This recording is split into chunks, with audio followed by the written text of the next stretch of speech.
In partnership with Kenya Bureau of Standards, which is KBL, and for us, our responsibility is to ensure that we apply the highest standards possible when we're making our products.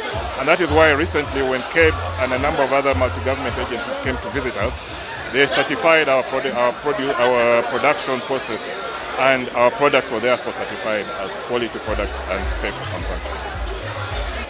My name is Joel Kamau, the Commercial Director, Kenya Breweries. And today we are really excited as Kenya Breweries to bring on the new campaign, Tujengane. And you know, when you think about the times that Kenyans are going through, is these economic hard times.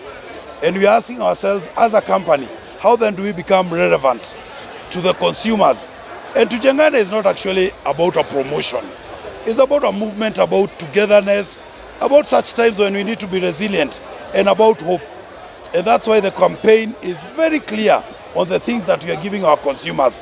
It's about our partnership to our consumers, our communities, and the people who we partner with, who are our distributors. So Tujengane is about how then as Kenya Breweries do we become relevant to the people who pick us every single day from the shelves and celebrate life every day, everywhere across the country. What is this promotion all about? This promotion is you'll be scratching and being able to win. And this is open to all our consumers for Chrome, for Kenya Cane, for Captain Morgan, for Triple A's, for Gilbey's, and for Smirnoff and Origin. All those are open to this, meaning every Kenyan has an opportunity to win in this promo. But what is exciting mostly about this promo is the kind of wins that we are giving our consumers. All the wins are very transformational. One, we are giving 1 million to 4 of the top winners. And in that 1 million, you are supposed to spend $500,000, do whatever you want with it on your own.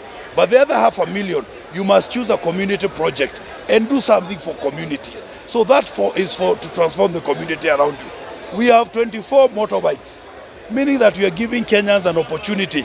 You can start a business with those and do this immediately and change your own life. We also have 4 cars. And the Nudis and cars are all assembled in Kenya. And with the 4 cars, you can start a taxi business with immediate. We have rent, and rent for a full year that we are waiving for you. And so with all the exciting prices, it's saying simple that sisi unatujenga kama Kenya Breweries, na Kenya Breweries tunakujenga kama moja wa wale wanachukua bidhaa zetu. And you know, being one of the companies that has been certified by the 29 agencies that our product of the highest quality. We are very proud to be part of this campaign to tell our consumers across the country, drink our product which is high quality, enjoy it, celebrate it, but do it responsibly and celebrate life every day, everywhere.